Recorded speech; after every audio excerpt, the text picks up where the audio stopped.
Cicero adalah seorang politikus dan retorikawan pada zaman peralihan dari Republik Kekaisaran Romawi. Dari segi sejarah pemikiran, ia adalah sosok yang bercorak eklektik, yaitu mencampur adukan pemikiran berbagai mazhab. Namun, dalam banyak hal, khususnya etika dan politik, ia banyak berpegang pada pendirian mazhab Stoa. Kecenderungan stoik inilah yang juga bisa kita saksikan dalam pandangan estetikanya. Kita akan berfokus pada konsepnya tentang decorum atau kepantasan. Sebagai aspek kegunaan dari keindahan, ada dua pengertian yang dapat diidentifikasi dari kata tersebut dalam pemikiran Cicero. Kepantasan dalam arti kegunaan praktis dan dalam arti kegunaan etis. Pendekatan estetika Cicero utamanya dibangun dari refleksi tentang seni retorika atau seni persuasi verbal. Ia berpikir tentang syarat yang membuat seni orasi dapat disebut indah. Keindahan orasi bagi Cicero tidak bertumpu pada seberapa ia memikat pendengarnya semata, tetapi pada seberapa mampu ia memikat tanpa menghabiskan rasa penasaran para pendengar. Ia menarik analogi dengan panca indera, wewangian yang terlalu mencolok kurang indah dibandingkan dengan wewangian yang aromanya lembut. Demikian pula makanan yang terlalu manis kurang enak dibandingkan yang sedang-sedang saja. Begitu juga bagi Cicero, wacana yang indah mesti mengandung komposisi yang pas dengan ornamen yang ditempatkan pada momen yang pantas. Dari refleksi itu terlihat bahwa keindahan seni retorika atau seni berbicara terletak pada kegunaannya dalam terus-menerus memikat orang tanpa bosan. Cicero menarik kesimpulan umum bahwa apa yang indah selalu beriringan dengan kegunaan. Tubuh manusia, misalnya, tersusun secara indah, tetapi sekaligus juga mengandung fungsi. Maka Cicero berkata, fenomena yang sama juga ditemukan dalam setiap pidato, bahwa kegunaan dan fungsionalitasnya diiringi dengan pikatan dan keanggunan. Kegunaan praktis semacam di mukalah yang dimaksud Cicero ketika ia mengartikan kepantasan atau decorum sebagai kondisi mawas konteks.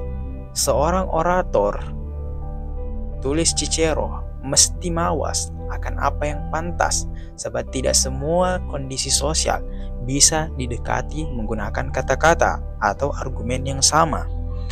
Dalam kerangka inilah juga Cicero menetapkan 3 tugas yang mesti dipenuhi orator untuk mewujudkan orasi yang indah. Pertama, mendidik atau docere, menggerakkan atau movere, dan memikat atau delectare. Cicero juga mengartikan kepantasan sebagai kegunaan moral. Dalam konteks inilah ia menerjemahkan to kalon menjadi yang indah sebagai honestum. Kata ini diartikan sebagai terhormat, tetapi menurut Bighop dan Shepard lebih tepat diartikan dalam konteks estetis sebagai indah.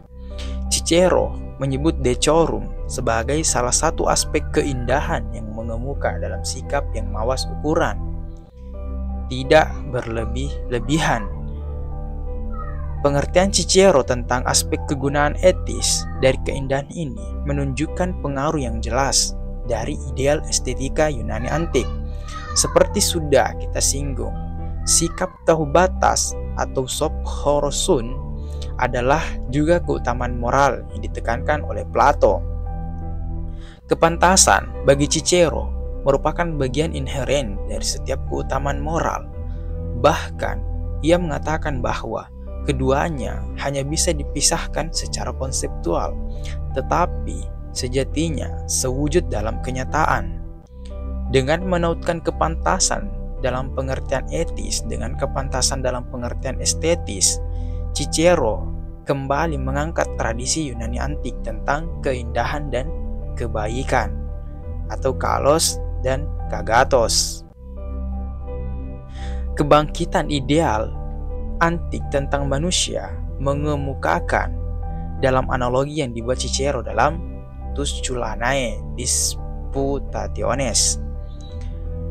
Cicero mengatakan bahwa sebagaimana terdapat hubungan kepantasan antara anggota tubuh dan warna, demikian pula keseragaman dan konsistensi pendapat dan putusan dalam jiwa disebut sebagai keindahan. Keindahan terwujud dalam tindakan sosial manusia, dalam perbuatan baiknya dan yang konsisten. Bagi Cicero, keindahan tertanam dalam kehidupan sehari-hari, tercermin dalam tindakan baik manusia dan tatanan semesta. Pendapat serupa juga dinyatakan oleh Strabo, seorang geografer filsuf Stoik, yang mengatakan kita tidak bisa menjadi seorang penyair yang bagus tanpa terlebih dahulu menjadi orang yang baik. Ini menandakan bahwa keindahan ada di mana-mana dan dapat dikenali oleh setiap orang. Cicero kemudian mempostulatkan keberadaan sejenis indera keindahan dalam diri manusia. Indera semacam ini sudah bawaan lahir. Indera bukanlah hasil pendidikan. Keindahan dapat diakses manusia karena manusia sendiri memiliki struktur pengenalan yang sebangun dengan keindahan itu. Di sini ditemui kembali gemah pendekatan antik bahwa harmoni musik itu indah karena jiwa kita sendiri tersusun oleh harmoni. Demikian yang dikatakan oleh Cicero. Terima kasih. Jangan pernah merasa puas hanya dengan menonton channel YouTube, tapi lanjutkan dengan membaca buku.